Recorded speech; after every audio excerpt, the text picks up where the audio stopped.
All right, hey there, welcome back to Twin Stick Garage. So this week I thought I would give you a break from Peterbilt and give you a little bit of Pontiac. So as you know, if you've been following the build or be following the channel, you'll know that I've been grinding away on the Peterbilt every week, sanding, doing body work, trying to get that thing into paint before winter, and I'm ever so close. But in the background, in parallel, I have been working, well, not necessarily working on the Trans Am, but kind of collecting up all the components I'm gonna need to turn Bandit 1 into a street monster. And thinking about it further, I should probably rename it from Bandit 1 to Frog 1 because I am building it for the missus. But I really want her to have a fun, head-turning, old-school muscle car that's just reliable and fun to drive. So I've been working with various companies, been ordering stuff online, it's slowly and surely but trickling in. But the most important thing on an old school muscle car, obviously, is the drivetrain. So a lot of people, when I first started this build, they're going, oh, do an LS swap, do an LS swap. I'm like, no, that's nothing against that. I mean, LS motors are incredibly powerful and reliable. You got to fart around with the electronics, but a lot of guys like them. But I'm building an old school Pontiac car. I want old school Pontiac power. So that's why soon after I bought this car, I found an old 400 block, or 6.6 liter for all you metric guys out there. And I tore it all down and I sent it to the one company out there that still believes in old school Pontiac. They're a company called Butler Performance out of Tennessee, and that's all they do. They got their start with the dad, Jim Butler. They had their own drag strip, can you believe it? And they would actually race cars and build engines, and it kind of turned a hobby that turned into a business. And even today, so David Butler, Jim's son, and Rodney, the two brothers still run the company today, and all they do is old school Pontiac. Now, I couldn't find anyone out there in the world that has as much experience and knowledge and know-how and supply of old school Pontiac than Butler Performance. So they were the company I had to go with. So I sent the block down there to get the guys to give it a once over, to line bore it, deck it, do all the 9 yards, blueprint the whole thing. And I actually got a call a while back from Dave Butler, and he said, Mark, come on down here, we'll show you the shop, we got your engine all done, and we're ready to ship all the gear to you, but why don't you come down, make a little trip to Tennessee, and come and see us. So that's what I did. And there's David Butler and his beautiful TA. Oh, I love the chop.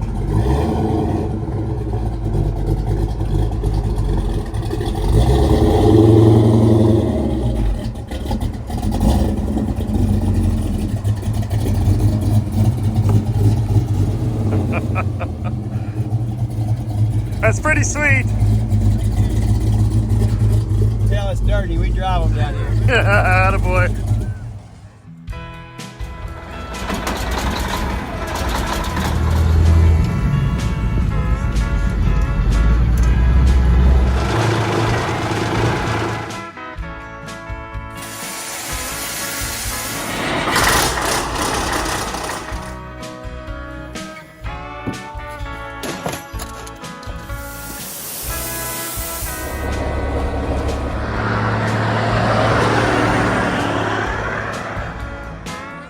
That's what's supposed to do with a car like this. Yeah, that's right. I got a buddy with a General Lee, and he's like, when you get your TA built, you got to make sure that we go racing through the mud.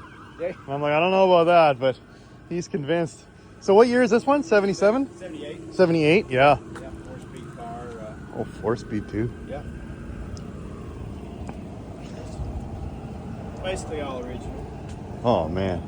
Mind if I open the door? Oh yeah, go ahead. Oh. That is cool. How long you had the car? Less than a year. Oh, okay. Beautiful. Yeah, well, mine's a long way off, but it'll get there. I'm gonna have to get one of these for Mrs. Twin Stick. She was always a Pontiac girl, and now I'm building her. Oh, that's nice. Yeah. Oh yeah, you guys got some great stuff. We just took that brand over this year, and we opened it up at Norwalk at the Pontiac Nationals, and sold about everything we had just in no time. So Yeah, I have seen them on the Instagram. You guys have some of that posted. Yeah, that's cool. So yeah, here's a little shipping department. Pretty efficient over here. So we ship out 70 to 100 packages a day. Globally, right? We do it globally. Yeah, we literally ship out 3 to 5 international every single day. Oh, that's So fantastic. keep every sample, everything we have made or help manufacture whatever. We keep all of our original samples. We try to match them together and make sure, a lot of these parts that are reproduced that they match stay up. within spec and they still match. So Oh, that's cool. yeah, so it's cool for us because everything we sell out here we use in the engine shop. So we So this is your inventory, but it's then you also inventory, sell it if people showroom, want to come down and- here. Yeah, and we use it to build engines. So if we stock it, we literally use it. So Nothing but Pontiac. nothing but Pontiac. Oh, that's beautiful. We have a few things LS, just with those later model Pontiacs that came out. But Oh, right. don't do a crazy amount with Yeah. those. So. No, that's cool. So you guys are the biggest Pontiac supplier, performance supplier in the world. Yeah, and there's a couple other companies out there. One of them we partner with a lot. We buy a lot from them. They purchase from us as Ames. They are a lot of your restoration style parts. So Okay. they're a good company to deal with as far as out of the performance side. You get into the restoration side. Nice. They're good guys to deal with. So this is a great engine. We just literally got it out of the shop and sold it within minutes. It's kind of our No kidding. 600 horse, 620 foot-pounds of torque. 455 is bored and stroked, I'm guessing. 400. Oh, it's a 400 like mine. Okay. 467. Yeah, it's Okay. got all forged internals, Edelbrock heads, ported heads, Northwind intake. It's got the Sniper Stealth EFI, Yeah. Hyperspark distributor, ignition system that's kind of plug and play with all the Sniper EFIs. And then the way we do our program is we build our own package and we sell it as a crate engine. We still will machine customers' blocks. Yeah. It's kind of like yours. We're going to bring it in, do all the machine work, blueprint it, Then put it with the parts, I got to put it all together. and then send it back. And if you're a shade tree mechanic kind of guy and you can do it, we also ship it to your builder. And then we'll also help you find a builder in your area. And then get they you can to put it somebody- together. yeah. Okay, so you don't have to worry if you're not a So motorhead. we published a list of those guys because what we realized is we went through our customer list and the same shops ordered from us for years and years and years. We just realized if they stayed in business that long, Yeah. and they've been buying that many parts, they're reputable. Yeah, yeah. And we trust them because they buy from us. And so anyway, we started putting their names out if they wanted to, so we could get customers to have a guy relatively close to them to walk into the shop. Yeah. And that always helps. And then we still support all of it. Oh, that's A perfect. few things, if you want to check out, we got a few things from Mickey Thompson on display. It's always cool to look at. We got Big Chief's heads. The original heads. Original head, yeah, from I think it's maybe Rocky 3. And then he signed all the things that he won, with our engine. And combination, like all these are all the races and all the races he won with it. Look at that crazy old manifold. Yeah, there's a cool story behind that. Yeah. That was actually, we picked that up at Norwalk at the Nationals this year, kind of like at the swap meet. That was said to be originally owned by Mickey Thompson himself, and then he sold it to the people we bought it from. So it's a pretty cool. What a cool piece. Oh, right on. And then these are original Mickey Thompson heads that were actually on the Challenger 1. No kidding. Yeah. Wow, what neat pieces. And what's the block? So I'm sorry. So the block, actually, let me go back on that. The block is what was in the Challenger. Okay. That was powered with 4 Pontiac 389s, aluminum blocks that were never came from Pontiac. He was on. He made his own blocks? He was on their R&D. So what he did is he actually had access to go into the foundry, and he had them cast an aluminum block. So 4 of them ended up in the Challengers in 1960. Set the world speed record for land speed record was 406. But why didn't Pontiac jump on that? Just aluminum was too expensive, or they just thought it wasn't robust enough? That's crazy. I don't know. But then the other side of that is then these heads, same thing. He had just access to go in and, he could basically sketch something out at night and then go in. Yeah. And they would just make him a mold and pour him something. These heads are actually on the dragster, the double blower Pontiac dragster. So what he was able to do is if you'll notice, there's no intake ports on it. Yeah, So that's he wild. Put them all on the outside so he could run these big blowers that were like out of industrial trucks. So he literally in the late 50s and 60s They're probably off Detroit diesels or was something. doing boosted stuff, back a long time ago. Interesting. How about that? Yep. Wow. That's quite the history there. Awesome. So this is a shop, full machine shop. Then this is our 5-axis Haas CNC. We do a lot of different things on this machine. We actually quarter cylinder heads. That was the main reason we put the machine in. But we also make a lot of parts. So we make billet valve covers. We make a lot of fuel pump block offs. So that's how you can do the billet valve covers. You just punch it all in there and then just machine it out whatever you want. So what we do is we actually start. Brian, I'm gonna excuse you for 1 second. We actually start with a full solid piece of billet. So what we do is we start with a solid piece of billet. Yeah. And then what it does, it cuts the profile out. And this is actually one that's already finished operation 1. Yeah. And we'll turn this upside down and then machine out the complete thing. Side, you start with a solid piece. Yep. Oh, so you can make anything you want, basically. Make anything you want, any design. We logo them. We do all that kind of stuff in the machine. We cut breather holes. We actually thread mill a cap into that, so you screw a cap right into the valve cover itself. Because we have the model and we leave some extra material on the inside, but we make a lot of different parts. Brian here Hey, Brian. runs our Nice to meet you. My name's Mark. Yes, sir. CNC machine, and So what are you working on here, Brian? Just putting some valve guides back in the heads. Okay. Have to remove them for the porting. Oh, okay. yeah. So these heads have been through the porting process, and he's going to clean it up and deburr them. But you can see the port. They're enlarged. Oh, yeah. And these actually were enlarged to what? 325 CFM. To match the exact size, so you don't have any impede of them. So that's flow. what it is. More fuel and air equals more power. So we actually take aluminum is a big upgrade. It flows a lot more than even a ported cast iron. But then we take that one step further, and these are ports that we've developed and then consistently done in the machine. So get a good surface finish, good airflow, and makes a lot more power. Very cool. So you take something that's good and make it even better. Make it even better. That's right. Right on. This is the block machine, so this is the process your block went through. So once we clean it, mag it, pressure test it, do all the kind of things, just to make sure it's a good block.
We're going to bring it in. We're going to line bore it, line hone it. It just really starts the foundation of the block out because everything's straight.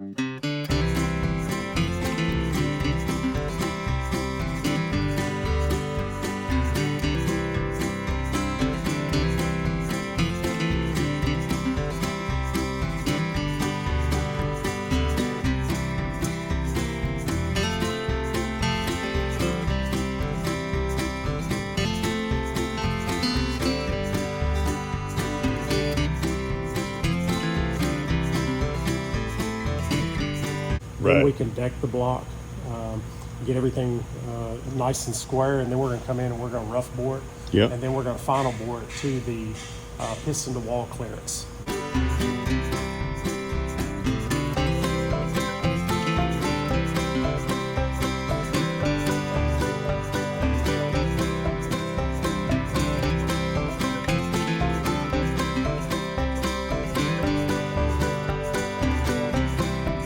On the pistons that we pulled specifically for you. So we're not. So that's why we had to anything. define those before you even started doing we're the not work. assuming any numbers. We're literally our machinist is super good He's going to mic the piston and he's going to set the clearances.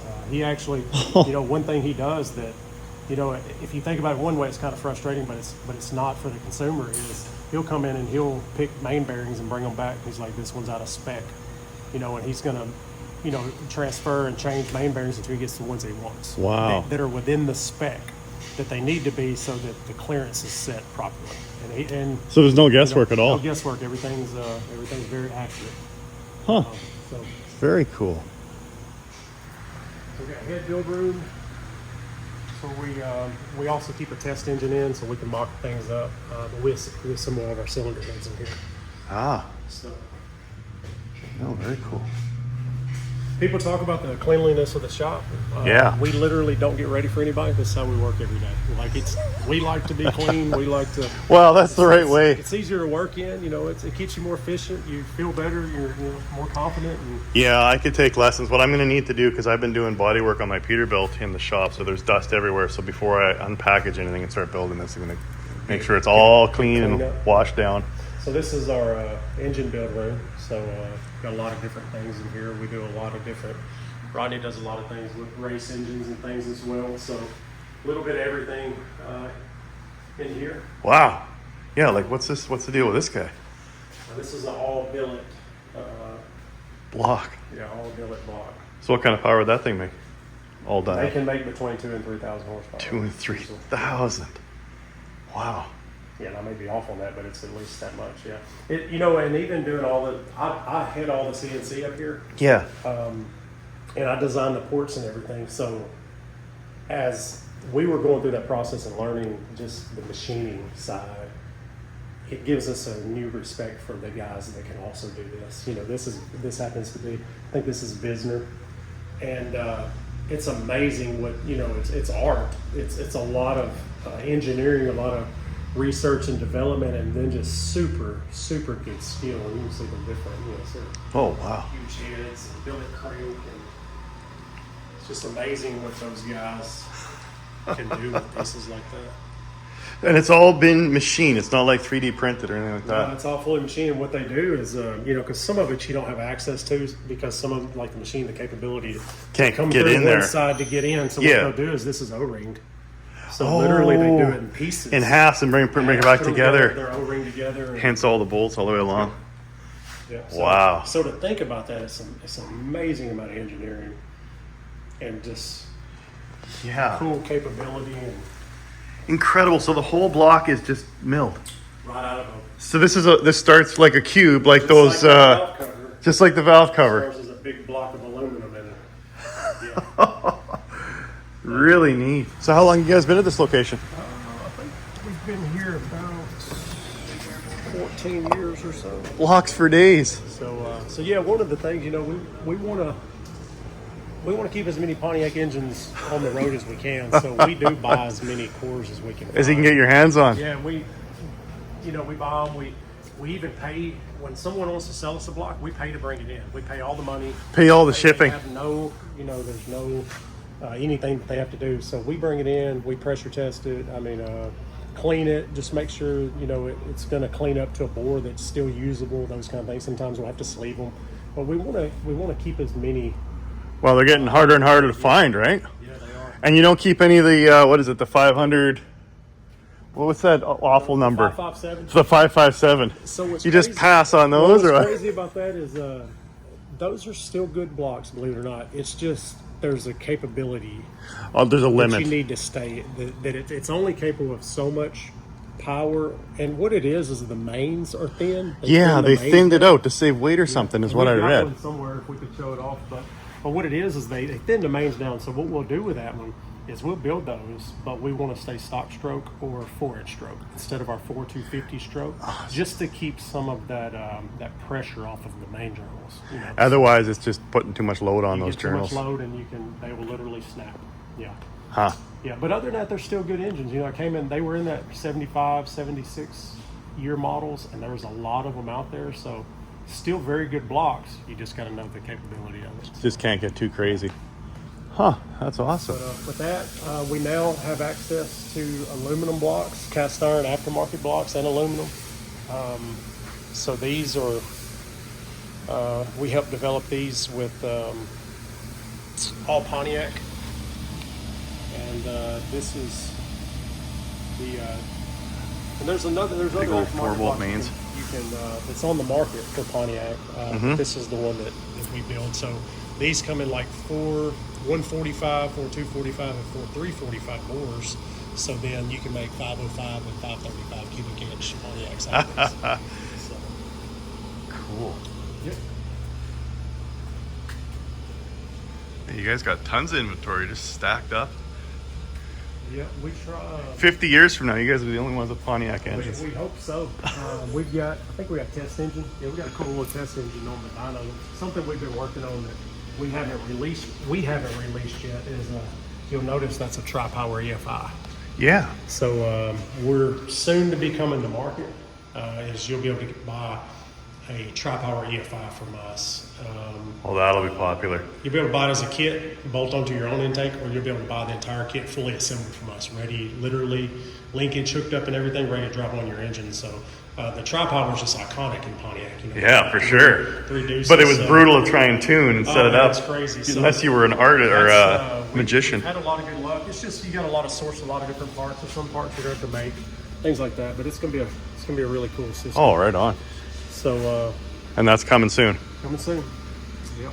So this is kind of the thing you see the most coming out of Butler right now. Like I said, we build our crate engines and we sell them very fast, but this is what we do the most of. It's kind of like what you have. Yeah, Is kit we're it all. going to help our customer get their block in. I mean, we'll sell a core block, but we want to use your block. Sure. We're going to bring it in. We're going to clean it. We're going to fully machine it, blueprint it, just like we would take it into our engine shop and literally assemble it. But then we're going to send it back to you fully blueprint with all the parts you need. And so this is basically an engine kit. This one's probably a short block with heads. Yeah. But you'll see a lot of these out because this is what we do a lot of. And then because the assembly process is kind of the time consuming because you have to do the assembly, get it back, dyno it, check it for leaks, then start tuning it. This we do within sometimes 8 to 10 weeks. Because there's no assembly, so it's a quicker turn. No So a couple assembly, months. yeah. So if a guy's got an old Pontiac that's got a tired engine or that late 70s we're talking about with David, it's a little thin in the skin, they send it to you guys. Absolutely. Just like I did. Then you build it all up and then just get all the gear to go with it and then just assemble it, put it back in the car. That's exactly right. And we try to make it easy. You know, not everybody knows how to ship one in. So we're going to help you. We're going to do all the paperwork for you. We're going to quote all the shipping. We're going to get you all the documents. We're going to make it as easy as possible for you to get in to us. And yeah, so then you got the same numbers matching original block that came in your car, and you can go stock stroke and make it a nice stock looking engine, or you can also go stroker kit, you know, be it 500 horsepower plus, and it still look original. Yeah. And even now with the Edelbrock heads, one thing we're doing is we're doing what they call a stealth package. We'll literally mill all the logos off. So once you mill them off and paint them, unless you really know what you're looking at, Because once it's painted, it really looks original. just like a steel head that nobody would know. You've been doing a lot of those stealths? That's a pretty neat idea. Yeah, we do quite a few. Oh, that's cool. The shop, so behind the wall where all the blocks are is our cleaning room. Okay. So that's where all the cleaning, we try to keep all that confined. We get these old nasty blocks like the rusted up engines, and we get them in there and get them cleaned. And Yeah. once they get to our engine shop, you know, we call it, it's like working on new parts. We just start putting a bunch of new parts together because everything. It's like new again. Yeah. Like brand new again. So. Oh, that's awesome. And then this is your Oh, here. alrighty. So what do we got? So a little bit of everything. So we went ahead and brought the block out. The block's on one of our engine stands that we designed. So we actually even ship these. So we can screw that to a pallet. You can put casters on it, roll around your shop. Yep. But this is your original block. Oh, looks like new. I love the classic Pontiac paint. That's what I was going for there. Right on. So what'd you guys do to it while it was here, other than clean it up and make it look like new again? Yeah. So basically, I mean, you kind of almost start at the bottom. It's fully line bored and line honed. Like I said, all the journals are measured. so that we have proper clearance for your application. A lot of people don't understand that clearance is not just clearance. It depends on how you drive the car. Where the car is going to be, is depending on how you set clearances. What RPMs is it going to be under? Is it high RPMs? And there's a lot of things that go into that. So we set all the clearances, everything based on your application. So fully line board, line home. Yep. It's been decked. And then obviously, cleaned and made like new. All the old galleys are cleaned and brushed out. Then we've rough bored it. Then we've also final honed it to get your particular piston to wall clearance set. So now are the pistons numbered, so I know which one to put in there? They don't. We measure each of those pistons. We mic them all to make sure they're within their own tolerance. And then you can go into any cylinder because we're going to make sure these are within each of their own tolerances. So you literally can put them anywhere. And one of the things our machinist does, he will literally number your bearings. Yep. With the engine side and the main cap side. Okay. In your package, your mains are labeled of how to install because he knows where they were. He's mic'd them. And then he wants you to put them back in that same So it's place. not just a kit that I'm going to open up and randomly toss in there. It's like almost an instruction guide on the mains. Exactly. On this pallet, basically your rotating assembly, which is going to be your crank. It's been neutrally balanced. Then you got your rods, pistons. These are Ross pistons that are a Butler forging. Now we'll show you one of these real quick to see. So this is a forging made specifically for us. We got some cool new capabilities that we're doing with pistons now, but these are the Ross Wow. Butler forging. So with that, what are we going to end up with the compression ratio? Did you guys do the math? Yeah. So doing the math on that, if you are 4,250 stroke, should be right at 10 to 1, I believe is what we Oh, said. 10 to 1. 7cc heads. 10, Okay. 10, 2 to 1. Do Yeah. easy pump gas, 93, 91. Won't have no problems at all. Oh, that's perfect. That's perfect. So one of the cool things that we've done partnering with Ross is Pontiac changed their compression ratios based on cylinder heads.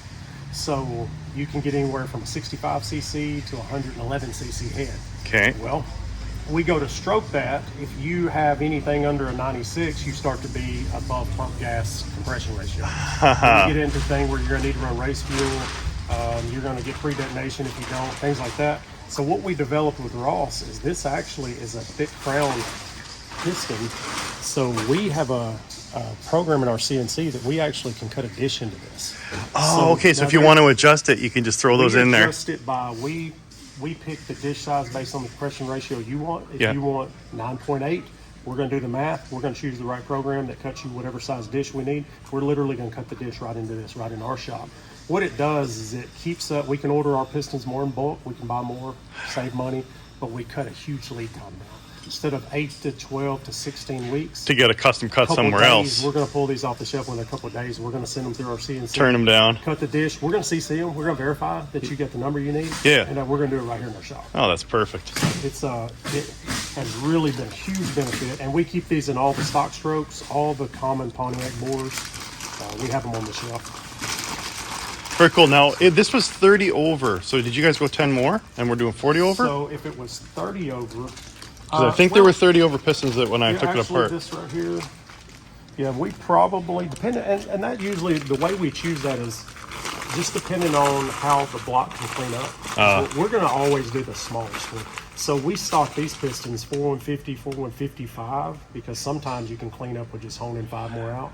We also have 4160, we have 4181, then you get into the 455, we have 4191, we have 4211. But we're normally going to go as small as we can. It just gives you more life in your engine. I think in this one we ended up having to go 60, so I think we're 4181 Okay. in this one. Yeah. So what that does, it's going to give you 400. I think it's going to be 467 cubic inches. Oh, so it's a little bigger than the 461 or whatever. Yeah, that's what I was wondering. It's a little bigger than 461. I have to look at your Okay. paperwork. I think that's Yeah, so we got the... yeah, 4181 doors. About that. All right, so we got the Eagle crank and rods. Eagle crank rods. Did you guys do anything to the crank? We did. We actually balanced that. The process of that is they're going to bring it in. They literally will open every one of these. We check and verify all the dimensions and measurements of those when we get them in. But what he also do is he's going to unwrap every one. He's going to weigh them. He's going to weigh the pin. He's going to weigh the piston. No We're kidding. going to weigh the rings. We're going to weigh the rods, but we're also weighing them all. They need to be within a certain tolerance. So we know rod to rod we're within a certain spec. So once we get all those weights, he does the math. We're going to spin the crank, and then we're going to actually drill that crank to No kidding. freely So- balance to what we call neutrally balanced, meaning you don't have to offset a flywheel or a flex plate. Yeah, Finish yeah, the with some kind of balance, balancing weight which or is something. like what Pontiac did from stock. They call it stock balance or externally balanced. We don't. We do internal, which is neutral balance. So did you have to take any weight out, or you? They have to take a little bit. It's not a lot. The one thing Eagle does, because they're aftermarket, they're already pre-designed to have an aftermarket rod. So the aftermarket rods are lighter, the pistons are lighter, so they're already, we'd say, counterweight cut to a certain amount, but we do have to take some out. Ah, okay. So it's not a tremendous amount, but and then the flip side, some of the people that are running, they're just buying an aftermarket crank, and they're going to run their stock rods, stock pistons, and just do a stock rebuild. Sometimes you have to add weight to the crank, so you have to put heavy metal in, which is it's pretty expensive because you got to drill it, weld it in, So it's a lot. Yeah, it's a big I was process. just trying to think of how you would add. So a lot of that, by the time you pay all that process, a lot of times you just buy another set of aftermarket rods. And They're a you're lot just lighter. yeah, you and don't you're have to saving do some that. weight So, there, yeah, for sure. But yeah, got a lot of parts. Got the break-in oil, filters, everything for that. What do we do with the cam again? That I would have to look. So this is one of our Butler grinds. So what that is, that's an 80-30. And so what we've done over the years, Comp has a few Pontiac grinds. But what we found ourselves is based on certain combinations, like the power we're trying to make with your cubic inch, your block, with these heads, we kept ordering certain lobe numbers that we just know worked well in Pontiac combinations. Yeah. So what we did is we partnered with Comp, and we actually have our own brand of cams. They're in the Comp box, but these are called high torque cams is what we name them. So they make a ton of torque. They're very good cams. They're efficient, and then we can set the lobe separation. So we are actually able to do is we can go in and pick which lobe separation for your idle quality. So if you want a real aggressive idle, we'll put up. Yeah, I think we picked something that was reasonable. I want to chop though. What do we end up with? We ended up on a 112. It's gonna make and it's an 80-30. It's gonna make a lot of good power, and it's gonna have a really good sound. And I'll tell you what's so crazy we started doing, because you're buying that off of numbers. A lot of people don't know what's that going to sound like. So what we started doing is we reached out to all the customers that we sold these cams to. So I Let's hear your exhaust. I sent out there and said, hey, I got an idea. If you'll send me a walk around of your car, just film the back of the car. I'll send you a t-shirt, just whatever. Sure. And man, we had people just flooded in. So you now can get on the website, go to this cam number, and chances are You'll be able to hear a video. Hear a video with it. And what I did is there's a lot of other things that dictate what the sound is. Your cubic inch, your heads, your EFI. Sure. And then a lot of your variables. exhaust, your headers, or your manifolds, what kind of exhaust, what kind of mufflers. So I put those specs on the video. So that if you someone can see. really wanted to copy it, they could go, oh yeah, I'm going to They get go, Flow "You know Masters what? or whatever. I love that sound, and I have a 461, and I have Doug's headers or whatever. I'm going to get that same exhaust because that's the sound I want. Or, man, that's a little too aggressive. I probably need to back mine down a little bit, or I want more aggressive. So it's a cool thing that lets you literally hear and I don't know anybody else maybe that's doing that. That's a hell of an innovation, because that's always why when people want to put the cam in is what's it going to sound like. What's it going to sound like? We get it every day, and we're trying to, with words, tell them what the idle quality, but... Oh yeah, it's hard to... But you go in there and put a smaller exhaust and a real quiet muffler, and you're not going to get the same sound as True, another guy. you can So muffle it down. We try to give those details. All right, on. Like I said, you got Doug's headers. I can't wait. They're super nice. You got this new one. So Doug's reached out to us a long time ago. They wanted to come out with a line for stainless. Stainless are expensive. A lot of times they're $2,000 for a set of headers. Yeah, I can't believe we're going with stainless. And we could. They really wanted us to be exclusive, so we weren't able to come up with a deal with that. But later down the road, they released an entire line of stainless, and they've been good. A lot of times they're cheaper than coated. Oh, no kidding. They're all stainless steel. They're all made right here in the U.S., and they're super nice headers. And sometimes they're, like I said, they're less than ceramic coated. So. Oh, right on. Yep. So you got a Butler Pro oil pump. I don't know everything that's been done to it because it's so technical, but basically what they do is they take a milling casting. They do a ton of machine work to it. They lap in everything. They put some oil grooves in. There's a lot of other things they do. And on top of that, they just take a rough casting. Milling does original oil pumps, and they work. But they take that and they just make it better. And they go through and they basically blueprint the oil pump. No kidding. So that's what you have here. So, Custom oil pump. yeah. Right on. And what's the rest of the all this is gonna go? Yeah, every bit of it. Oh man, this is quite the kit. A lot of cool things. We have our, even here, little things that a lot of people just don't understand that we do. I'll just take a head gasket, for example. You think, well, I can just pick up a Pontiac head gasket from Sure. Pro or anybody else. Yeah. Well, this is what we call a Butler spec water hose. And this is just a prime example. This hole here in our die is set to match the block side.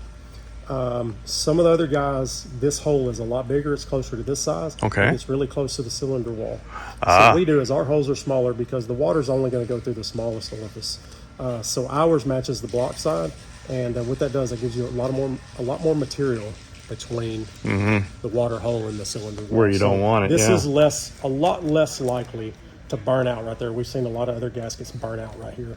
So just little things like that. Valve cover gasket. You guys have done a lot of innovations in how many decades? A lot of Well, things, when you did know, Butler start?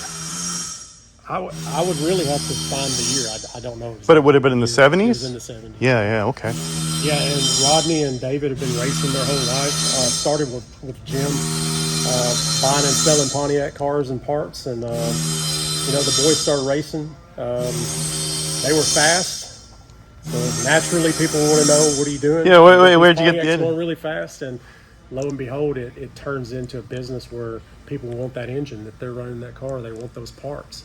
And literally, that's how it started in a nutshell. So yeah, it's a really, really cool store. It's family business. Jim, when I started here, I've been here almost 10 years.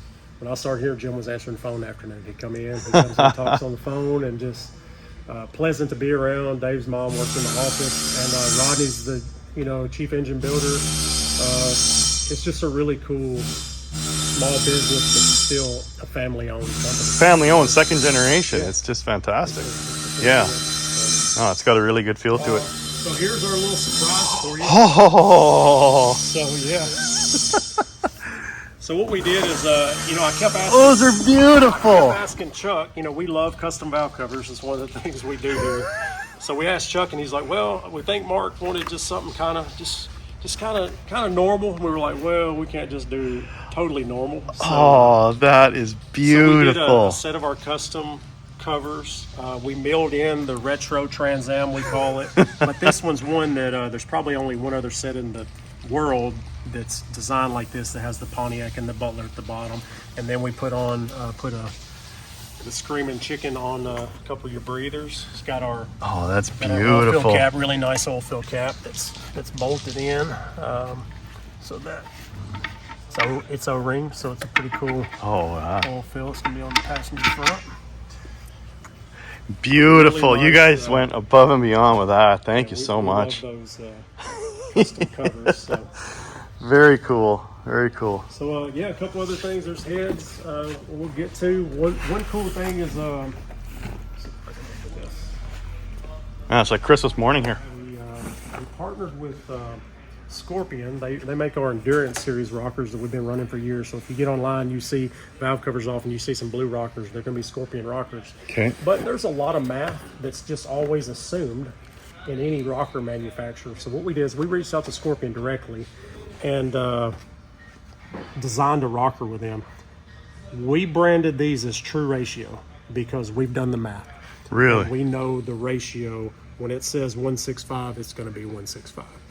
It's just some other, like I said, there's just some math and geometry that they have to hypothetically take into account. So a lot of times a 165 rocker could be a 169, 17, 171 Not when exact. it really comes out. Sure. So every rocker that we sell like this, we sell a 1.5. We actually do now a 1.6 that you don't have to slot your push rod holes, because a lot of times you have to slot it for a 1.65 because you're actually changing the angle of the push rod. Yeah, sure. It actually gets a little closer to the post. Yep.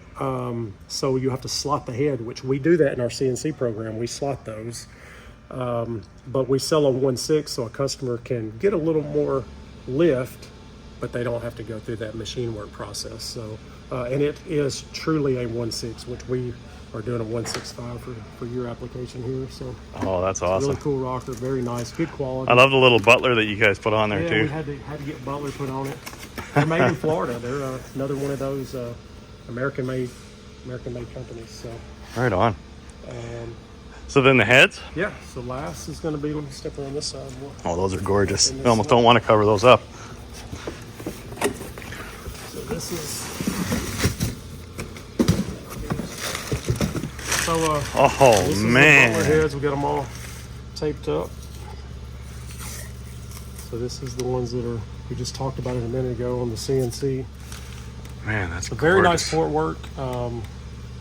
Like I said, we take a head that's already a very good performing head as far as an upgrade from cast iron. We've done all of the port design. We actually do this in-house.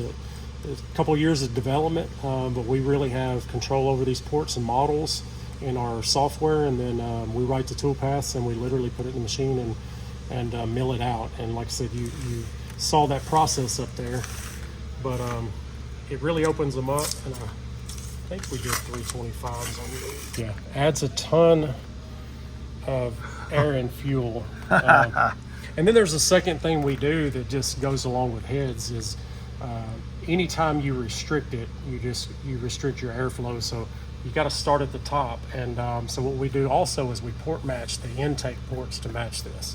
So it doesn't do you a lot of good to have a smaller intake port emptying into a Kind of larger. defeated the purpose if You it know, just yeah, stops on you that little just, edge. Sure. You just choked yourself off before you ever got to the larger ports in the head. So we do a port match. We now do it in the CNC. We modeled it, and we now run it in the CNC to get that consistency. So you literally can lay a gasket on this and it'll be a dead match, and you can lay it on the intake and it'll be a opposite mirrored dead match. So that when you line it all up, Sweet. you have a good direct path. And so we do all the work. We do all the machine work. CNC, we do the valve job. You did a valve job to it too? We do. Yep. Once we CNC them, we actually have to do a valve job. So we'll do that. We'll fit. We'll hone the guides, and then we also slot the push rod holes so that you can run a 1.65 rocker. And yeah, Gorgeous. that's the process. So what are the size of the valves on these ones? Usually they are. Pretty sure they're 211, 177. Okay. Is the valve size. So a standard Edelbrock head is a 211 166. So we're already doing the valve job. So why not open it up a little more? Why not open it up a little more just to grab a little more flow?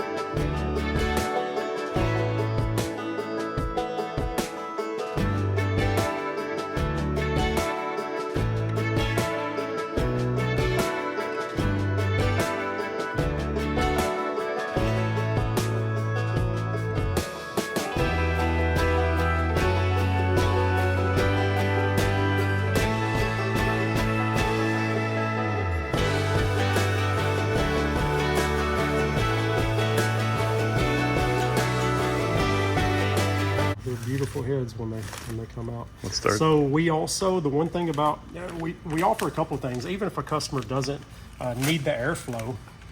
So maybe they don't need the CNC porting, but Edelbrock sells an out-of-box head like this, fully assembled. Very good head. We sell lots of them. They're good. They're consistent. They're good quality. But we also will take a bare casting, just like we did on this head, but no CNC work. We will blueprint the head, and we'll build it. So we call it just our non-ported series. Okay. So we're going to take the same casting that Edelbrock uses for theirs. We're going to do all the machine work. We're going to do the valve job. We're going to blueprint it. We're going to set up the coil bind. We're going to do all the math on the heads. We're going to match it to your cam, make sure the springs are matched to your cam, and we're going to build it, and it'll be a Butler version. So we do a non-ported now, and we just actually started doing that over the last couple of years. So that is an option from us as well. Huh. That's awesome. Yeah. And then the transmission from California Performance. Basically, what they do is they do an entire kit, and so an original Pontiac core, and then they fully machine and build everything in it, and they put a package together with the right stall converter, everything together. They guarantee every bit of it, and we sell a lot of their kits. It's really like a turnkey kit. Yeah, so just throw the torque converter in there and slap her together and They into the already car. have, yeah, absolutely. Yeah, and I think this thing's rated for like up to 700 horse, if I remember right. So, yeah. Yeah, those guys do a good job. The late Art Carr ran them for years until he passed away, and they've picked right up and continued his legacy, and they've always been a very consistent vendor for us. When we're at Butler, we're reluctant to sell things we don't install. Right. So when you get to a radiator, a transmission, a fuel tank, some of that stuff that we're not physically putting on the car, we can't check we have to go based on customer feedback and just the the quality of the vendor. And then are the vendors going to support our customers? Because if they're not going to do what we want them to do, Then it makes you guys look bad. It makes us look bad. Sure. The customer doesn't get a good product, but CPT has been one of the best ones. I mean, rarely ever have a problem, but I know I've contacted Art Carr before, and he's like, "Hey, We'll make it right." Give me his phone number." Yeah. And Art will call that's him himself, take care of it, and but other than that, we just don't have any issues. Those guys they know what they're doing. They've been in business a long time, so definitely we don't mind partnering with somebody like that. Yeah, no, that's going to be great. Wow, what an awesome setup. I can't thank you guys enough for pulling all this together for me. Oh man, that's awesome. We're big car fans too. That's the good part about what we do is we can't wait to see what they end up with. You know, the cars. We did a really cool thing on social media is we sent a little. I guess we send it in our packages that just says "Show me your ride," little card, and we want people to send in pictures, video. We love to share that stuff, but then we post it online. Yeah. Show me. Overwhelming response. I came in and there was literally almost 200 comments that looked like a car show. Wow. There was pictures, videos, and just people just talking and having fun with them and complimenting each other's cars. And so we reached out and we're shooting out, man, we're sending out t-shirts every day. We sent out a ton of t-shirts for just people that were willing to take the time to video their car, because there's a lot of things. We can use it. They maybe have our valve covers. We can drop a picture out, put it on our website. This is a customer that actually has our valve covers, Cam idles have been great because they're filming their car. It sounds great. I'll go look and they got one of our cams, and so we'll post that. And just the other part is just sharing their stories, amazing stories from, man, it came in with people with, guy had a bike wreck, was paralyzed. He converted his Trans Am a lot like yours, converted the Trans Am over to, it's got paddle shifters. No kidding. Can't wait to get his story. His story's going to be online. It's an amazing story. He's awesome. a guy of faith that just didn't let something like that keep him down. Now he can enjoy his Trans Am. Oh, So I love it's it. stuff like that. What we saw is it was family. Man, is where dad picks up a car so he can spend time with the kids working on it. So it's just been amazing. It's been refreshing for us. And then it's just like, hey, that's got a Butler engine. Hey, it's got Butler valve covers. Man, that thing don't even have a Butler part on it. Who cares? We still share that. Like, it doesn't matter to us. So it's been a really cool thing to see all this stuff just pour in, and we're overwhelmed. Like 3 days, I'm sorting through videos and pictures and asking for car details, and so we're going to be sharing a whole. Oh, that's very cool. Whole lot of cool stuff. And that'll be on the website then? Oh yeah. Yeah, that's great. So we get enough of a car. We'll post it in our car gallery. And then also you'll see shorts come out. You're going to see featured cars of the week or month that tells the people story. It's got all their stuff with it. Yeah, that stuff's going to be coming out pretty. Well, I can't imagine there's that many Pontiacs out there that don't have something from Butler on there. I mean, they got to be few and far between at this point. It probably is, but and you got those guys that, you know what, they got a good original car that They've just been Fair. fortunate, lucky Yeah. that they didn't have to, Build it from the ground up, and, kind of thing. And that's the thing we try to tell people is we also still do those original cars that want to stay stock stroke. They want to stay with cast iron heads. We still will build cast iron heads. We'll still port cast iron heads. It's not our favorite thing to do. It's a lot of manual labor still. I'll bet. Yeah, just grinding them We out. put them in CNC and we walk away from them. Yeah. But yeah, we still do that stuff because it needs to be original. We still will take care of that customer, and we do some race stuff, but we like to do things for the muscle car, the guy that's going to really show his car off. He's going to drive it on the weekend, go to car shows, and his daughter's going to drive it to the prom, and like that's the kind of stories we get. And that's we love that stuff, and it makes the cars more drivable, enjoyable, more fun. Transmission like yours. I'll have an overdrive. You're overdrive. Oh, You're Mrs. will not have an gonna be overdrive. at crazy RPM, just Yeah. killing your engine while you're on the bypass. These bypasses and interstates. So, it's just a lot of modern conversions that just make the car more fun to drive. More drivable, enjoyable, more fun, yeah. So, But then the Pontiac torque's there when you want to stomp on that's it. exactly right. It's funny. The missus was going, well, how do I do a burnout? You got to teach me how to do a burnout. And I said, when we get all this stuff from Butler in there, you just got to push the little skinny pedal on the right, and it'll do it all day long. Yeah, we there's a lot. It's funny on the social media that comes in is like there's guys that'll use the brakes and burn out, and try to load it other up. Guys are just they're power and Mwah. burn out just with the gas pedal. So it really does. That's the one thing it does that people don't realize. You take a 400, just like yours, that was 3.75 stroke. We're going to put a stroker crank in. There's only a little bit of clearancing to the block. It's not a crazy amount of stuff you have to do to the block. So we're adding a half-inch of stroke, basically. So just you're adding a half-inch of stroke. What you're doing now is you'll be at 460 to 467 cubic inch. You're literally now larger than the 455. Yeah. So and the thing is that stroke is instant torque. So if you look at our dyno charts, you want to see the big X because the torque is immediate and it climbs and climbs and climbs. And power comes in obviously, but the torque starts high and goes down, and then the horsepower climbs as it goes. But it's amazing, and that's the fun part of driving. That's the stop sign, the stop sign. Red light, red light. Yeah, just having fun. I love it. So it's awesome. Pontiac power. Well, thank you very much. It's been awesome. Appreciate the tour and all the help. Like I say, pulling all this together. Yeah. All right, what you got there? I just wanted to show you something that's really cool. It's like kids at Christmas. Yeah. So for your second gen F body fans, this is something that we developed ourselves. You just couldn't find this, and what this is this is a high performance engine mount. Okay. Which is the frame side. Nobody made this, and so what they would do is they would take the old clamshell mount that you've seen, the one that's in your car now. Right. They would drill out the rivets, take it apart, put like a prothane or energy suspension little insert in, sandwich it back in, and zip tie it, and Zip tied. it worked, but it wasn't pretty. So just sitting at the desk one day, I'm like, there's just no reason why we can't just make a billet one. So here you go. So what we've done is we designed it, we did it. All the dimensions are based on the factory mount. So this fits in the exact same place as your factory mount. Yep. Same height, engine height, everything. Works with all your factory mounts, your factory engine side mount. But they have a custom bushing that was designed and poured just for this mount because nobody made one. So then it's got a sleeve. So this is the new that's billet beautiful. mount for the second gen Trans Am. We love this. It's a beautiful piece.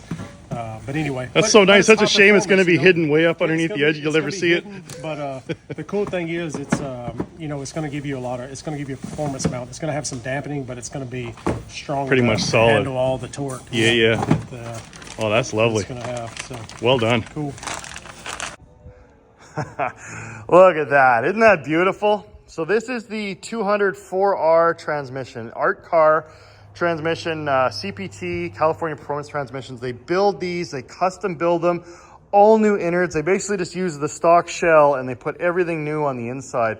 And these things are actually dyno tested and are good for up to 750 horsepower. So they took a look at the tire size, the car, the 373s I had in the back, and they calculated the torque converter that'll match up good with this. And this transmission's rated for up to 750 horsepower, so we should be just fine with this. It is an overdrive transmission, which is going to be nice, so I won't just be revving out going down the highway, or I guess the missus won't be revving out going down the highway. And then look at this. I'm going to leave it wrapped up because it's nice and protected, but isn't that awesome? So this is the engine, all safe and sound at Twin Stick Garage. Here's a big pile of the gear that I've been collecting up. So we got stainless steel headers from Doug's Headers. I mean, stainless steel, that's so cool. I'm so excited about that. Got the intake manifold from Edelbrock, made with pride in the USA. Isn't that pretty? America.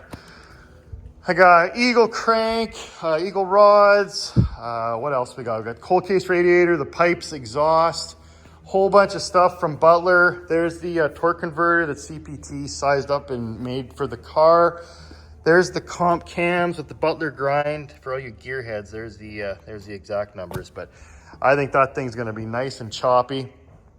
I got a Holley Sniper 2.0, latest and greatest from Holley. Few new fuel tanks, so it's all new back to front. I can't wait to install all of that. There, of course, is the cylinder heads.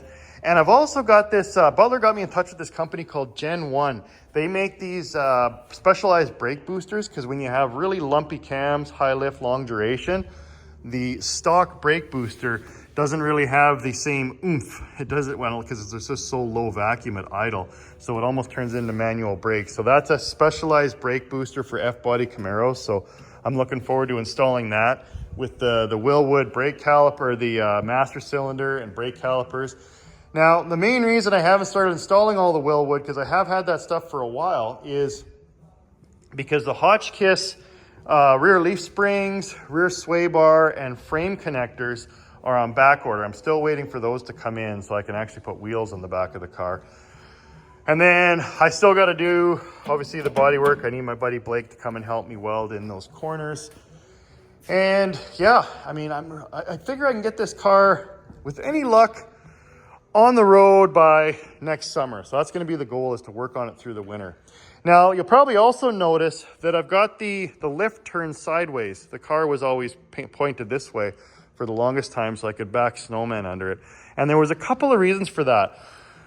The first up is my Gratz gantry was over top of the Duke, and when the lift was sideways, I couldn't sneak it by. So I had to turn the lift, or I had to move the lift around.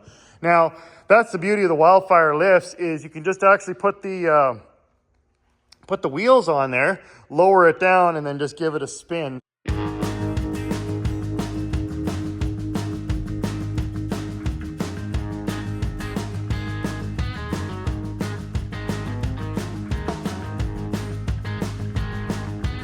Never moved it with the car on it before, but it wasn't too bad. I mean, it'd be nicer to have a little bit of help, but old Twin Sticks was able to get it moved around.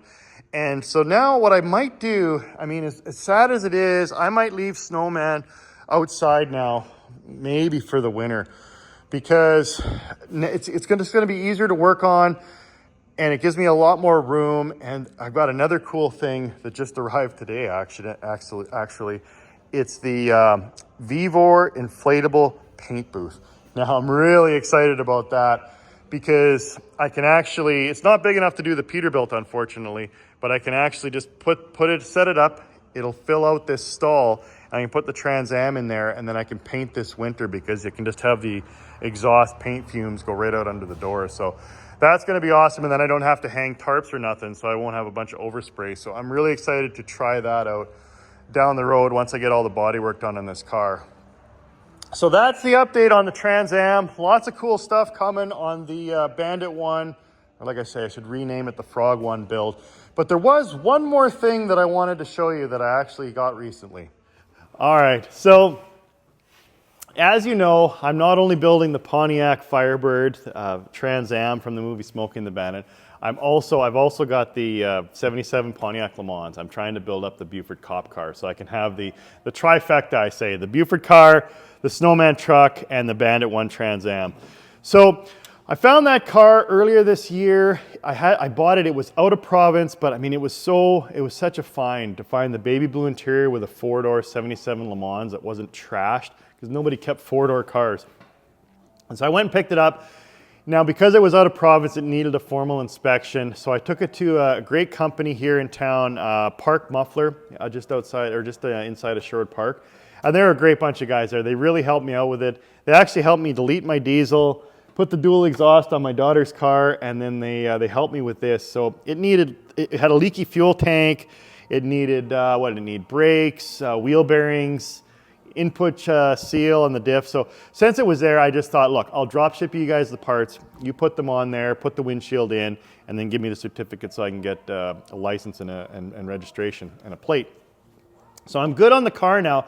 And let me tell you, I love driving that car.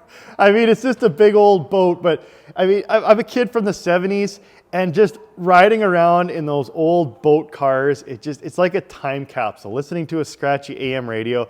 If you're a guy or a gal that grew up in the 70s or 80s, I highly recommend going out and getting yourself a boat like that, because it's such a treat to drive. Anytime I go to the grocery store or whatever, I can't say enough good things about it. So anyway, trying to build it into the Buford car, it needs a little bit of body work, it needs brown paint, and it needs a couple of Montauk or Montague, I think it's called Montague County, but I guess locals call it Montauk, and stickers on the door, the sheriff stickers. But the most important piece to actually turn it into a Buford cop car is the federal twin beacon lights. Now, I never thought I was going to fight it. Look at this. This is perfect. Movie corrected everything. What we're dealing with here is a complete lack of respect for the law. I'm so tickled. This is like when I found the police scanner for Snowman.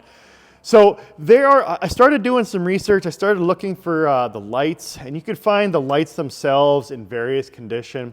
Either the 11s or the Model 14s that are a little newer, slightly different. The 11s were right from the movie. And I never thought I was going to be able to find a complete setup like this. So this is actually from a collector, a great guy by the name of Scott. Now, this guy collects lights like I collect trucks. He has got just a gorgeous collection dating all the way back to the 30s. Just these cool lights that you wonder how. He goes, don't ever take this apart, Mark. You'll never get it back together. Not this one, but some other ones that he had from the 30s. Just these parabolic lenses, how they would turn on gears. I mean, the engineering of these lights. 1938 light was one of the ones he showed me, and I was so impressed by that. So he actually found this at a yard sale, if you can believe it. And he didn't want to part with it until I reached out and I actually told him about the Smokey and the Bandit, the Buford car. And he's like, you know what, Mark, my parents had owned a theater in the little town that we lived in when I was growing up. And the year that Smokey and the Bandit came out, they would play a showing of it, an afternoon showing every day. That's how popular that movie was. I think a lot of people don't realize that. But so he said, once I realized that you were going to build the Buford car with it, I was willing to part with it. So he actually, before he sold it to me, he took it all apart. So that the motor there, and then the chain drive that goes through and then turns the other one, so they kind of turn in sequence. He rebuilt all that and oiled the chain and had to feed the chain back in on this little tray and then put it all back together. So I'm so tickled that he was able to do all of that. And here, I'll show you it working. Now this battery's kind of dead. This is the old battery out of the Trans Am. But you get the idea, huh? Isn't that cool? Now, you're probably saying to yourself, well, Mark, yeah, it's great. It's movie correct, except it's the wrong color.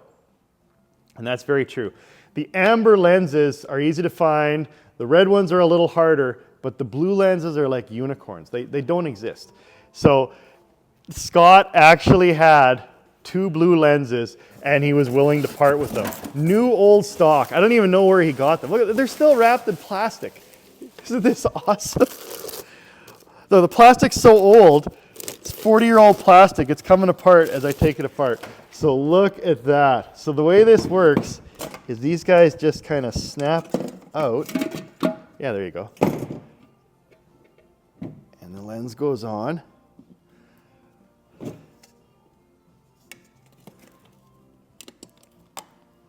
Beautiful.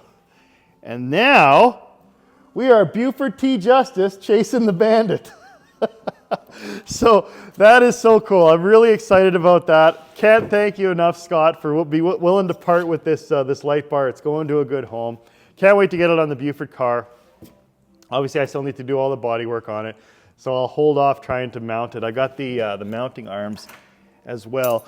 Now, there's these guys just kind of go down and clamp under the lip of the roof there, but we're missing some of them. So I might get Blake to help me with with either manufacturing replicas or making our own, but we're going to figure that out. So that is pretty cool. That is the missing piece for the Buford car, and I'm pretty excited about it. So I'm going to wrap it up there. Thanks again for watching. Special shout out to Butler Performance. You guys are awesome.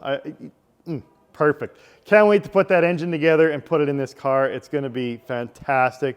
Shout out to CPT for building me that transmission and having it drop shipped to Butler. I really appreciate that. And really wanted to thank you, the viewer, for watching all these episodes, supporting them, commenting down below, coming back every Thursday to watch the next episode. And yeah, as long as you guys keep watching, I'll keep making them. Tune in next week for more sanding. Well, maybe I won't do much sanding, but tune in next week for maybe some primer on the Peterbilt, and I can finally get that thing over the hump. So yeah, with that, I'll wrap it up there. Thanks again for watching, and don't ever forget, if you got it, truckers brought it.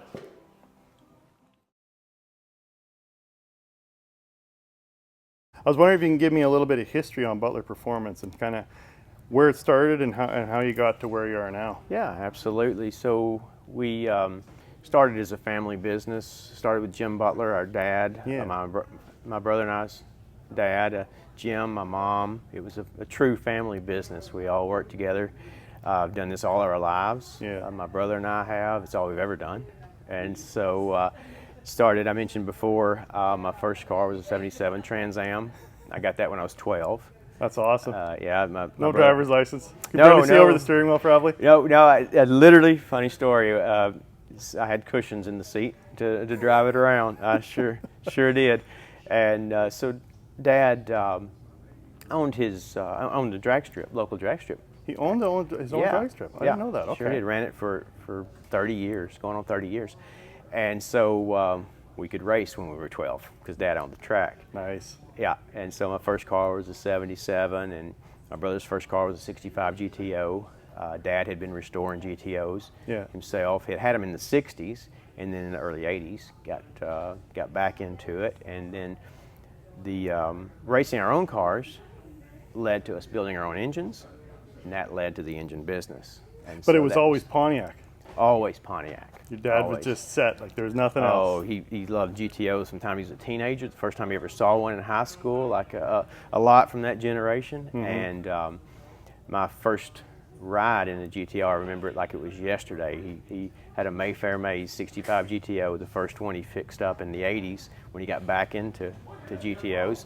And I remember riding in the back of that car. He had a tri-power. When the 3 deuces opened up, I'll never forget that sound. Took off. He went through the gears, through the 4-speed, and you know, at that point, maybe I was 8 or 10 years old, and I was hooked ever since. Oh, that's awesome. Yeah. That's awesome. So your dad started at what year would have been kind of the initial kick? Early 70s, mid 70s? No, early 80s. Early 80s. Early 80s, yeah, when we started restoring cars, building GTOs, and that's how he got in. And once he got the drag strip, he started building our race cars and building engines for that. And that's when he really got into the performance end of it. And then as a business, he started advertising the High Performance Pontiac magazine in the mid to late 80s. Okay. And that's when it really became a business, not just a hobby at that point. So it evolved. Yeah, oh yeah, it evolved from a hobby, like a lot of businesses do. Sure. And for us, it was a necessity. We couldn't afford to pay anybody else to build our own engines, so we had to learn how to do it. Ah, okay. And so then, how did you took what Pontiac had? Did you start making your own innovations? When did that all kind of start? Yeah, he there were some guys that he looked to. You know, in the 70s there was Nunzi and through the 80s and beyond, but Nunzi and HO and those guys, and he looked at those guys and talked to those guys, and that helped. And then we had some local builder that had been doing Pontiacs for years, and his name was Bob Crawford. He's passed now, but had some of the fastest Pontiacs that out there ever at the time. But he used all the factory stuff because that's all we had. And he actually helped Dad on head porting, on how to port heads and things like that. And then Dad took it from there, and then we started porting heads too. I started porting heads when I was, I guess, 13 or 14. No kidding. Cast iron heads. Oh yeah, yeah, for sure. Ported a lot of cast iron heads. I can still hear the ringing in my ears. But, Yeah, yeah. So that's how he kind of got into with some mentors, I guess you would say, and then other than that, it was just tons of trial and error, and having our own cars, our own drag strip. That's what he called. That was his dyno. Was the drag strip. because he could tell if the time was Yeah, better, it worked. If it wasn't, absolutely. And done with that so idea. we would actually change things on the cars and go up during the week, and because we'd go anytime. And so we've done huge amounts of testing on the drag strip. And of course, we had street cars too. Dad had always had GTOs and that he drove and played with. But having that drag strip, that was really testing the performance. Yeah, that's a hell of a test cell. Yeah, to know. Is that drag strip still there, or is it all gone? Yes, he rebuilt it in '96, completely rebuilt it. I think it was IHRA Track of the Year in '97. Really? And ran it till just a few years ago, and then someone else has it now. And So it's still they're running it. active? Still active. And yeah. is it local to? Local. It's 5 miles up the road from our shop. Oh, here. that's awesome. Yeah. Oh, very cool. Yeah. So then, when did you and your brother kind of get involved on the business side of it? Really, we were working, like I always worked after school and weekends. We worked at the track, worked on our own cars through high school, and then after high school, it was a full-time job from that point on, and always has been.